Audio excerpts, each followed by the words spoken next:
گھر اور خاندان کی اس اصلاح کے بعد نظام حکومت کی طرف توجہ کی۔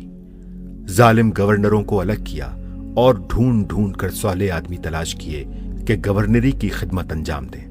عاملین حکومت جو قانون اور ضابطے سے آزاد ہو کر رعایا کی جان، مال اور آبرو پر غیر محدود اختیار کے مالک ہو گئے تھے، انہیں پھر ضابطے کا پابند بنایا اور قانون کی حکومت قائم کی۔ ٹیکس عائد کرنے کی پوری پالیسی بدل دی اور وہ تمام ناجائز ٹیکس جو شاہان بنی امیہ نے عائد کر دیے تھے، جن میں آبکاری تک کا محصول شامل تھا، یک قلم موقوف کیے۔ زکوٰۃ کی تحصیل کا انتظام از سر نو درست کیا اور بیت المال کی دولت کو پھر سے عام مسلمانوں کی فلاح و بہبود کے لیے وقف کر دیا۔ غیر مسلم رعایا کے ساتھ جو ناانصافیاں کی گئی تھیں، ان سب کی تلافی کی۔ ان کے معابد جن پر ناجائز قبضہ کیا گیا تھا، انہیں واپس دلائے۔ ان کی زمینیں جو غصب کر لی گئی تھیں، پھر واگزاشت کی، اور ان کے تمام وہ حقوق بحال کیے جو شریعت کی روح سے انہیں حاصل تھے۔ عدالت کو انتظامی حکومت کے دخل سے آزاد کیا اور حکم بین الناس کے ضابطے اور اسپرٹ دونوں کو شاہی نظام کے اثرات سے پاک کر کے اسلامی اصول پر قائم کر دیا۔ اس طرح حضرت عمر بن عبدالعزیز کے ہاتھوں سے اسلامی نظام حکومت دوبارہ زندہ ہوا۔ پھر انہوں نے سیاسی اقتدار سے کام لے کر لوگوں کی ذہنی، اخلاقی اور معاشرتی زندگیوں سے جاہلیت کے ان اثرات کو نکالنا شروع کیا جو نصف صدی کی جاہلی حکومت کے سبب سے اجتماعی زندگی میں پھیل گئے تھے۔ فاسد عقیدوں کی اشاعت کو روکا، عوام کی تعلیم کا وسیع پیمانے پر انتظام کیا، قرآن، حدیث اور فقہ کے علوم کی طرف اہل دماغ طبقوں کی توجہات کو دوبارہ منعطف کیا، اور ایک ایسی علمی تحریک پیدا کر دی جس کے اثر سے اسلام کو ابو حنیفہ، مالک، شافعی اور احمد بن حنبل رحمہم اللہ جیسے مجتہدین میسر آئے۔ اتباع شریعت کی روح کو تازہ کیا۔ شراب نوشی، تصویر کشی اور عیش و تنام کی بیماریاں جو شاہی نظام کی بدولت پیدا ہو چکی تھیں، ان کا انسداد کیا، اور فی الجملہ وہ مقصد پورا کیا جس کے لیے اسلام اپنی حکومت قائم کرنا چاہتا ہے، یعنی الذین ان مکناہم فی الارض اقاموا الصلاة وآتوا الزکاة وامروا بالمعروف ونہوا عن المنکر۔ سورہ حج۔ بہت ہی قلیل مدت میں اس انقلاب حکومت کے اثرات عوام کی زندگی پر اور بین الاقوامی حالات پر مترتب ہونا شروع ہو گئے۔ ایک راوی کہتا ہے کہ ولید کے زمانے میں لوگ جب آپس میں بیٹھتے تو امارات اور باغوں کے متعلق گفتگو کرتے۔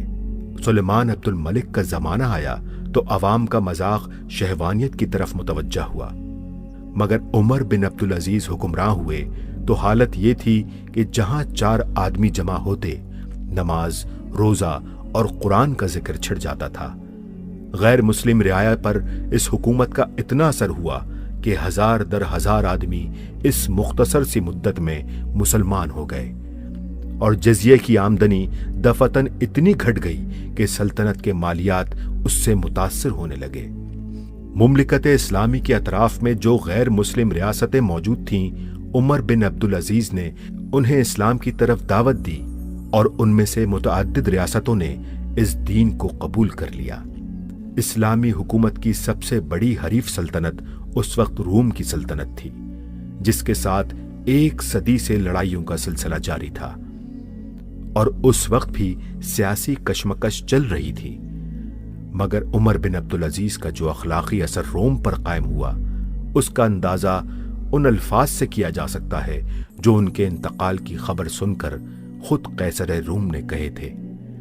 اس نے کہا کہ اگر کوئی راہب دنیا چھوڑ کر اپنے دروازے بند کر لے اور عبادت میں مشغول ہو جائے تو مجھے اس پر کوئی حیرت نہیں ہوتی، مگر مجھے حیرت ہے تو اس شخص پر جس کے قدموں کے نیچے دنیا تھی اور پھر اسے ٹھکرا کر اس نے فقیرانہ زندگی بسر کی۔ اسلام کے مجدد اول کو صرف 2.5 سال کام کرنے کا موقع ملا، اور اس مختصر سی مدت میں اس نے یہ انقلاب عظیم برپا کر کے دکھا دیا، مگر بنی امیہ سب کے سب اس بندہ خدا کے دشمن ہو گئے۔ اسلام کی زندگی میں ان کی موت تھی، وہ اس تجدید کے کام کو کس طرح برداشت کر سکتے تھے؟ آخر کار انہوں نے سازش کر کے اسے زہر دے دیا اور صرف 39 سال کی عمر میں یہ خادم دین و ملت دنیا سے رخصت ہو گیا۔ جس کار تجدید کو اس نے شروع کیا تھا، اس کی تکمیل میں اب صرف اتنی کسر باقی رہ گئی تھی کہ خاندانی حکومت کو ختم کر کے انتخابی خلافت کا سلسلہ پھر سے قائم کر دیا جاتا۔ یہ اصلاح اس کے پیش نظر تھی اور اس نے اپنے اندیے کا اظہار بھی کر دیا تھا، مگر اموی اقتدار کی جڑوں کو اجتماعی زندگی سے اکھاڑنا اور عام مسلمانوں کی اخلاقی اور ذہنی حالت کو خلافت کا بار سنبھالنے کے لیے تیار کرنا آسان کام نہ تھا کہ 2.5 برس کے اندر انجام پا سکتا۔ اب آئیے، یہ جو مجددین کا تصور میں نے پیش کیا ہے، اس سلسلہ مجددین کی پہلی کڑی ہے حضرت عمر بن عبدالعزیز رحمت اللہ علیہ، جنہیں ہمارے ہاں 5واں خلیفہ راشد بھی کہا جاتا ہے۔ ولادت سن 61 ہجری کی ہے، انتقال ٹھیک 40 برس کی عمر میں 101 ہجری میں ہو گیا۔ خلافت صرف 2 سال حضرت ابوبکر کی طرح، سن 99 ہجری سے 101 ہجری ہے۔ خود یہ مروان بن حکم کے پوتے تھے۔ بنو امیہ کے جو خلفاء ہیں ان کی 2 شاخیں ہیں۔ امیہ کے 2 بیٹوں سے جو شاخیں چلی ہیں، ایک حرب سے چلی ہے، اس میں ابو سفیان تھے لیکن وہ خلیفہ نہیں تھے، لیکن امیر معاویہ، پھر یزید کا بیٹا تھا معاویہ ثانی۔ دوسری شاخ جو تھی وہ مروان ابن حکم سے چلی ہے، اور اس میں ہے اصل میں جو 10 خلفاء آئے ہیں بنو امیہ کے۔ یہ مروان بن حکم کے پوتے تھے، لیکن ان کی والدہ حضرت عمر کی پوتی تھی۔ یہ جو امتزاج ہوا ہے، یہ جو حضرت عمر فاروق رضی اللہ تعالیٰ عنہ کا خون ان کی رگوں میں پہنچا ہے، اب وہ بڑا مشہور واقعہ ہے، دلچسپ واقعہ ہے کہ حضرت عمر ایک روز اپنی رات کی گشت پر تھے، جو آپ خبر گیری کے لیے رات کو سفر کرتے تھے شہر کے اندر، تو آپ نے دیکھا small hours of the morning, صبح کا فجر سے کچھ وقت پہلے کا وقت ہوگا، ایک گھر میں سے آواز آ رہی ہے ماں بیٹی کی گفتگو کی۔ ماں نے کہا بیٹی بکریوں کا دودھ نکال لیا، دہو لیا؟ کہ ہاں امی۔ اچھا اس میں کچھ پانی ملا دو۔ میں نے کہا امی آپ نے سنا نہیں، خلیفہ نے منادی کرائی تھی کہ دودھ میں پانی ملانا غلط ہے، ہرگز کوئی پانی نہ ملایا جائے۔ ماں نے کہا تو بیٹی خلیفہ یہاں کوئی موجود ہے، کوئی دیکھ رہا ہے، پانی ملا دو۔ بیٹے نے کہا کہ امی خلیفہ نہیں ہے، اللہ تو موجود ہے، اللہ تو دیکھ رہا ہے۔ حضرت عمر نے وہ بات سن لی، اس گھر کو آپ نے تاک لیا اور جا کے اپنے بیٹے عاصم سے کہا کہ وہاں رشتہ کر لو۔ وہ ہے لڑکی پھر جس کے نسل سے یہ حضرت عمر بن عبدالعزیز یہ پیدا ہوئے۔ تو یہ در حقیقت پوتی ہے حضرت عمر فاروق کی، ان کی والدہ ام عاصم، اور یہ خود پوتے تھے مروان بن حکم کے۔ اور جو 8واں خلیفہ تھا بنو امیہ کا سلیمان، اس کی وصیت کے مطابق یہ خلافت ان کو ملی تھی۔ اب آپ ذرا یہ سوچئے، جائزہ جو ہمیں آج لینا ہے، اس وقت تک دین کے اوپر کون سے گرد و غبار آئے تھے کہ جن کو حضرت عمر بن عبدالعزیز نے صاف کیا؟ ابھی 100 برس بھی نہیں ہوئے حضور کے انتقال کو، ابھی یہ 90 برس ہو گئے ہوں گے یا 80-85 برس ہو گئے۔ عقائد میں کوئی ٹیڑھ نہیں آیا، ابھی کوئی یونان کا فلسفہ نہیں آیا، ابھی کہیں کوئی منطق نہیں آئی، کچھ نہیں آئی۔ عقائد سیدھے سادہ جو عربوں کے تھے وہ ہے۔ اعمال میں بھی کوئی تبدیلی نہیں آئی، مسلمانوں کے اعمال اخلاق تقریباً وہی ہے۔ کچھ کمی ہو گئی، کوئی دنیا کی طرف زیادہ رغبت ہو گئی ہوگی، مال اور دولت دنیا سے زیادہ دلچسپی ہو گئی ہوگی بس، لیکن دینی اعتبار سے کوئی فساد، کوئی خرابی کوئی نہیں تھی۔ خرابی کہاں آئی تھی؟ نظام حکومت میں خرابی آئی تھی۔ فرق کہاں آیا؟ خلافت راشدہ شورائی حکومت تھی، جبکہ اب جو حکومت بنو امیہ کی بن گئی، جسے حضور نے ملکن کہا ہے، ملوکیت، تحکمانہ انداز، ہمارا اختیار ہے جو ہم چاہیں گے کریں گے، زمین و آسمان کا فرق واقع ہو گیا۔ وہاں خلیفہ کا انتخاب ہوتا تھا مشورے سے، امرہم شورا بینہم ان مشورت المسلمین۔ یہاں اب خلافت ہو گئی قبائلی، بنو امیہ، بنو عباس، اور موروثی ہو گئی، باپ کے بعد بیٹا۔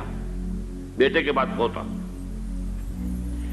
وہاں بیت المال مسلمانوں کی ملکیت، مسلمانوں کی امانت تھا خلیفہ کے پاس، اور خلیفہ کا حق اس میں صرف اتنا تھا جیسے کہ حضرت ابو بکر نے فرمایا، حضرت عمر نے فرمایا، اور یہی بات عمر بن عبدالعزیز نے کہی کہ جتنا حق کے قرآن نے دیا ہے کسی مسلمان کو، اگر اس کی زیر کفالت کو یتیم ہو، یتیموں کا مال بھی ہے، اس کی دیکھ بھال وہ کر رہا ہے، تو جو ولی ہے یتیم کا، اگر وہ غنی ہے تو اسے ایک پیسہ بھی لینا یتیم کے مال میں سے حرام ہے، لیکن اگر وہ خود محتاج ہے تو وہ ضرورت کے مطابق اس سے لے سکتا ہے. جتنا کچھ بھی ایک یتیم کا ولی یتیم کے مال میں سے لے سکتا ہے، اس سے زیادہ خلیفہ کے لیے بیت المال سے لینا جائز نہیں.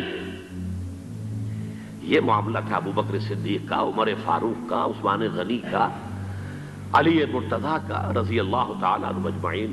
لیکن اب آ کر دور بنو امیہ میں یہ جو خزانہ تھا یہ ذاتی ملکیت بن گیا، جس کی بنا پر عیش و عشرت بھی ہوئی، اور داد و دہش، جس کو چاہا جو چاہا دے دیا، جس کو چاہا اشرفیہ بخش دی، جس کو چاہا جو ہے نواز دیا، جس کی چاہا وفاداری خریدنے کے لیے خزانے میں سے بیت المال میں سے پیسہ خرچ کر دیا.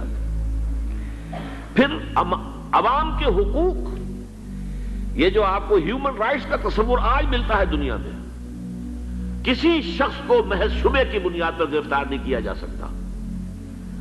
اظہار رائے کی پوری آزادی ہے. ایک عام آدمی بھی خلیفہ ہے، اس کو ٹوک سکتا ہے کہ یہ کرتا آپ کا کہاں سے بن گیا. یہ تو ان یمنی چادروں کا بنا ہوا ہے کہ جو مال غنیمت میں آئی تھی، اور ہر مسلمان کو جتنا ٹکڑا بنا اس سے کرتا نہیں بنتا. آپ کا کرتا ہم دیکھ رہے ہیں، آپ نے اس یمنی چادر کا بنا ہوا کرتا پہنا ہوا ہے. ہاؤ کم، کیسے بن گیا؟ آپ ہم میں ہیں بھی طویل القامت انسان. اور حضرت عمر ناراض نہیں ہوئے کہ مجھ پر میرا ذاتی معاملہ ہے، بلکہ کہا حضرت عبداللہ ابن عمر سے اپنے بیٹے سے کہ بیٹے آپ وضاحت کر دیں. ان کا کہ نہ میرا کرتا بن رہا تھا نہ ابا جان کے، میں نے اپنا حصہ جو ہے کپڑے کا وہ بھی ابا جان کو دے دیا. ان کا ٹھیک ہے، الان نسمع و نطیع، جی اب فرمائیے ہم سنیں گے، اطاعت کریں گے. وہ حزب اختلاف کا وہ رول نہیں تھا کہ خواہ کچھ بھی ہو مخالفت کر دی. ایک بوڑھی عورت ہے وہ ٹوک رہی ہے، عمر تم کون ہوتے ہو ہمارے حق مہر کے اوپر حد بندی کرنے والے؟ سیلنگ اس سے زیادہ نہیں ہوگا، تم کون ہوتے ہو؟ قرآن میں تو اللہ نے قنطار کا لفظ استعمال کیا. ڈھیروں مال دیا ہو اگر مہر میں، تب بھی اگر طلاق دیتے ہو تو تم واپس لینے کے حقدار نہیں ہو. حضرت عمر نے تسلیم کیا کہ آج ایک عورت نے عمر کو دین سکھایا اور اپنا آرڈیننس واپس لے لیا.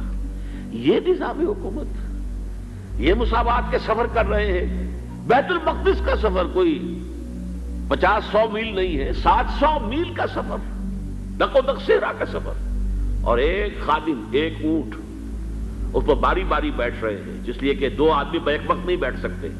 سارا راشن بھی اسی اونٹ پر ہے. ایک منزل خلیفہ اوپر بیٹھے ہیں تو خادم جو ہے نکیل پکڑ کر آگے چل رہا ہے. اگلی منزل میں اب خادم اوپر بیٹھا ہے اور خلیفہ جو ہے نکیل پکڑ کے آگے چل رہا ہے. یہ مساوات، یہ تھی خلافت راشدہ. ظاہر بات ہے کہ اب صورتحال تبدیل ہو گئی. پہلے ملک جو تھا وہ اللہ کا تھا، اب ذاتی جاگیر بن گیا، اور اس ذاتی جاگیر میں سے جاگیریں دے دی گئی اپنے خاندان والوں کو، بنو امیہ کو سب سے بڑھ کر، اپنے جو بھی اور وفادار ہیں، جو بھی اور حمایتی ہیں ان کو. اس کے علاوہ جس کے لیے حضور نے اسے ملکن اعظم کہا ہے، ملکن اعظم. افزا یعوزو کہتے ہیں دانتوں سے کاٹنے کو، کاٹ کھانے والی، کٹ کھنی.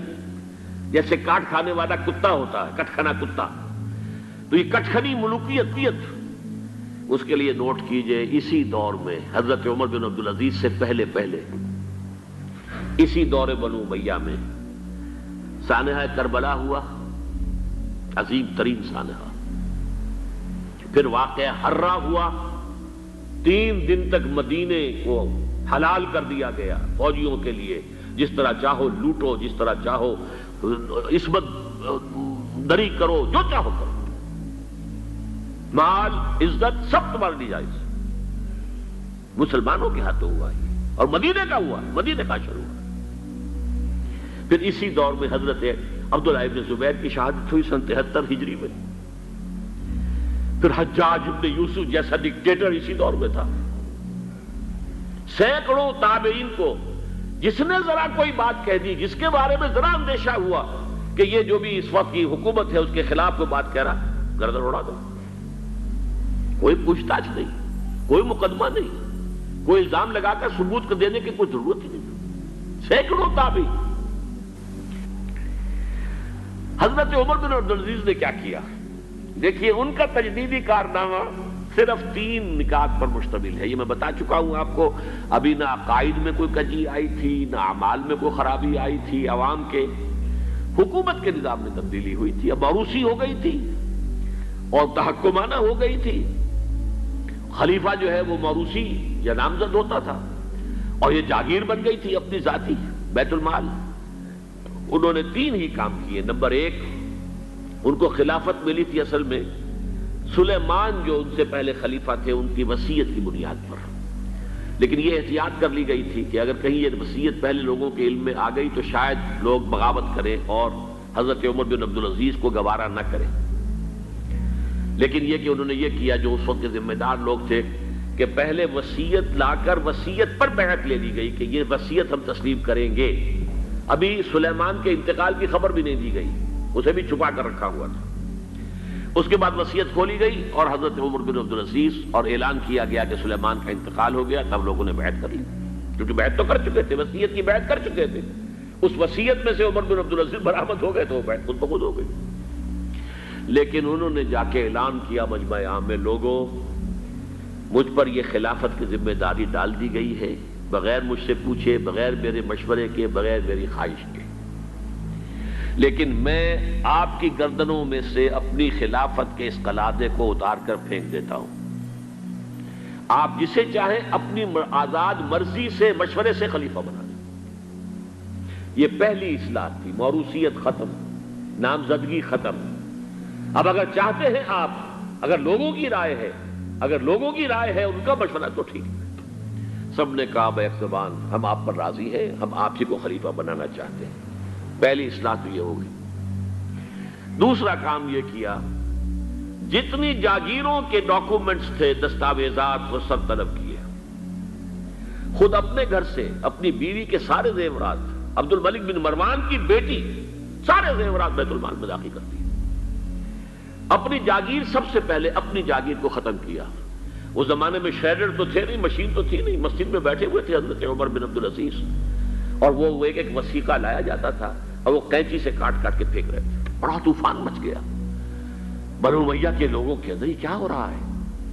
ایک وفد بھی آیا کہ دیکھیے آپ اپنے سے پہلے لوگ جو کچھ انہوں نے کیا تھا، آپ اب جو چاہیں آپ کریں، لیکن پہلے جن لوگوں نے جو کچھ کیا ہے اس کی نفی تو نہ کیجیے۔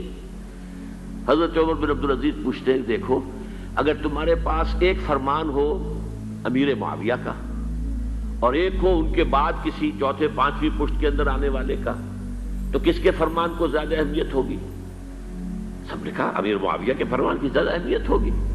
تو فرمایا پھر میرے پاس فرمان جو ہے وہ امیر معاویہ سے بھی بہت پہلے کا ہے، میرے پاس اللہ کی کتاب ہے، قرآن ہے، میں اس کی منہ سے طے کر رہا ہوں، لہذا ہو جائے کم وقت میں، کوئی ناراض ہوتا تو ہو۔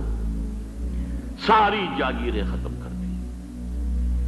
نمبر 3، واقعہ یہ ہے کہ خود اپنی زندگی کے اندر جو عسرت اور جو تنگ دستی اور جو سادگی اختیار کی ہے، میں سمجھتا ہوں غالباً اس میں وہ حضرت ابوبکر حضرت عمر کو بھی مات دے گئے ہیں رضی اللہ تعالیٰ عنہ۔ حالانکہ بڑے ہی ایک تو حسین اور جمیل انسان تھے، خوش شکل، خوش لباس، شہزادے تھے، گورنر بھی رہے تھے، پھر ان کے والد جو ہے طویل عرصے تک مصر کے گورنر تھے، وہاں ان کی پرورش ہوئی تھی گورنر کے بیٹے کی حیثیت سے، اعلیٰ لباس پہنتے تھے، خوشبو کے اندر اس طریقے سے بسا ہوا کہ جہاں سے گزر گئے ہیں پورا راستہ معطر ہو جاتا تھا۔ لیکن اب اچانک جو آیا ہے، جیسے ہی یہ بیعت ہوئی ہے خلافت کی، ان کی اہلیہ کہتی ہیں، حضرت فاطمہ ان کا نام تھا، کہ آ کر بیٹھ کر اور مصلے پر رونا شروع کر دیا۔ میں نے پوچھا کیوں، کیا ہوا؟ کہ یہ جو بوجھ مجھ پر آن پڑا ہے، یہ ذمہ داری، رونا شروع کیا۔ اور اس کے بعد واقعہ یہ ہے کہ انہوں نے ذاتی زندگی میں کپڑا صرف ایک جوڑا، 2 بھی نہیں، جمعے کے لیے بھی اس کے دھو کر سوکھنے کے لیے انتظار کرنا پڑتا تھا، تب جا کر پہن کر اس کو جمعے میں جاتے تھے۔ ایک دفعہ آئے ہیں اپنی بچیوں سے گفتگو کر رہے تھے، تو بچیوں کو دیکھا عجیب حال ہے کہ وہ جو بھی بات کرتی ہیں پھر اپنے منہ پر ہاتھ بھی رکھ لیتی ہیں۔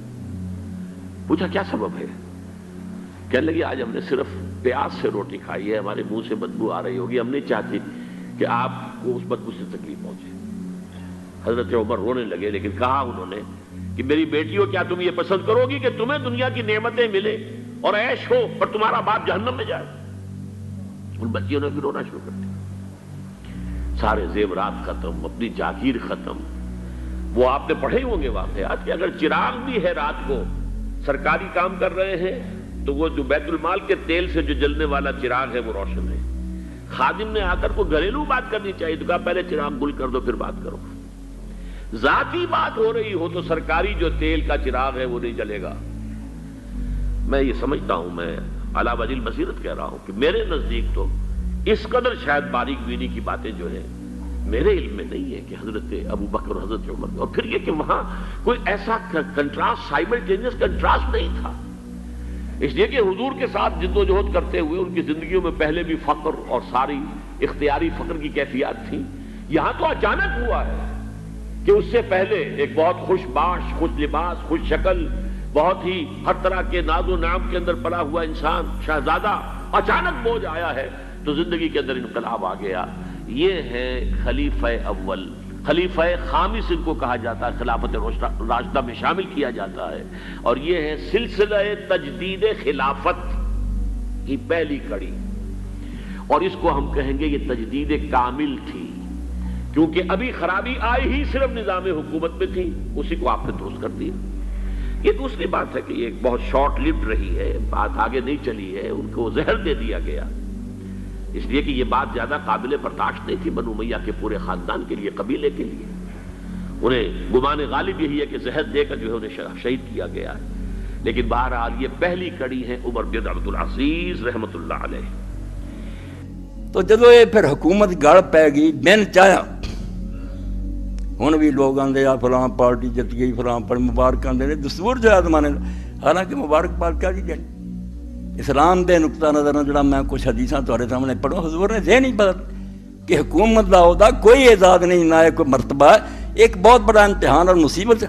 یہ تسی پھنس گئے، تسی آزمائش مبتلا ہو گئے، تے کدی مبارک لینی، کدی شاباشاں لڑیاں، تسی یہ سمجھو اللہ دی عدالت جو کھڑے ہو گئے کہ اگر نہ پورا کر سکے اپنی گلاں نوں تہاڈی شامت آ جانی. کوئی مبارک نہیں سی لیندا تے نہ مبارک. حضرت عمر بن عبد العزیز نوں لوگ پرانے رواج دے مطابق گئے، وہ اپنے حجرے بیٹھے دروازہ بند کر، جدوں ویکھیا تو بیٹھے روندے سی. انہاں جا کے مبارک دیتی، انہاں آخیا یار مبارک مینوں کدی دیندے جے میرے کو سوک کر کہ میں تو چڑھتے رہندے تے مسلماناں دا سمجھو دیندار ہو گیا. اگر ایک آدمی نہ ظلم میری حکومت جا، میں کی خدا نوں عرض رسول منہ کھاؤں تے بدلیا اینا جڑی گل سنونی تانوں کہ روزگار تالا یا جہان ایک نواں بناتا حضور نے جڑا لوگ سوچ ہی نہیں سکتے. کیسے روم نے اتنے عیسائی نے کیا، مینوں جدو لوگ دستے بھی فلاں آدمی دنیا چھڈ کے راہب بن گیا، یار وہ گرجے چلا گیا، پادری بن گیا، انہیں دنیا چھڈ دی، مینوں کدی حیرانی نہیں سنی. یہ پلے اگے کی جڑا نہ چھڈ دیتا. مگر جدو عمر دا مینوں پتہ لگا بھی وہ شخص جڑا روزانہ جوڑے بدلتا سی اور جی خوشبو جڑی سی انہاں لوگ پہچان نہیں دے گزریا، وہ حکومت تے آ گیا تو یار بالکل فقیر ہو گیا. اور انہیں جڑے کھچر اور گدھے بھی سی بندے آخیا بیچو بیت المال جمع کرو، میری سواری لی تے گدھا ہی کافی، میں انہیں سواریاں کی کرنی. اور گھر جا کے اپنی بیوی نو آخیا فاطمہ نو جدا باپ عبد الملک حاکم رہا، دو بھرا حاکم لنگ گئے، ہوں آپ خلیفہ باقی دو بھرا، انہوں جا کے آخیا فاطمہ جڑا تیرے پیو نے ہار دیتا سی جنوں جہیز وہ سب ناجائز ہے، مسلمانوں دا مال لٹیا، میرا تیرا وقت جڑا لنگ گیا، ہوں میں ہو گیا مسلمانوں دا ایک قسم دا نوکر، میرے نال گل کر رہا رہنا ہی تو ہار واپس خزانے نو کر دے، تے ہار سنبھالنا ہی تو میرے کو طلاق لے لا، تو جا کے جہاں عیاشیاں کر رہی ہیں پراواں نہ کر لی. پھر عمر کو انہوں نے شاید آس کوئی نہ رکھی، وہ بھی نیک ہو گئی. انہیں آخیا عمر جے تو بدل گیا تو میں ہار کر لے کے کی کر. بالکل فقیر درویش. تو کیسر نے آخیا جڑے لوگ راہب بن جاتے سی دنیا چھڈ کے، وہ کی سی انہوں نے پلے جڑا چھڈ گئے. مگر عمر نے جس دن حکومت ملنے تو بعد سب کچھ چھڈ دیتا، نہ وہ خوشبوئاں رہیاں نہ لباس رہے. ایک وقت آیا ملازم نے آخیا تو میرے لیے کپڑا خرید کے لیا، تو خرید کے لیا کپڑا، انہیں پیسہ لا ایڈا پیڑا لبا تو اتوں پیڑا ہے ہی نہیں سی اس دکان. انہیں آ کے حضرت عمر نے اس طرح پرتھا نہ مڑیا تو کہنے لگے یار تو بڑا نرم ناد کے لے کے آ گیا، تو ہور کپڑا نہیں سی کوئی سستا لبا، اور رو پیا. انہیں آخیا امیر میں وہی وقت میں دیکھا جدو میں آلہ تو آلہ لیا تو آتا یہ چنگا نہیں سی لبا تم، اج یہ میں پیڑے تو پیڑا لب کے آیا جب تو ہے ہی نہیں پیڑا کچھ، مینوں بھی آخنا نرم ناد کے لائے. بدل گیا. دنیا نے دیکھا کہ 2 سال جو اس طرح زمین سے رہا جی اللہ تو ڈر والا بندہ رہی. اس تو اللہ دے رسول دا اصل کارنامہ پیغمبر خدا دا اصل ہے کہ آپ نے دین و دولت نو دنیا اور حکومت نو ایک تھاں کر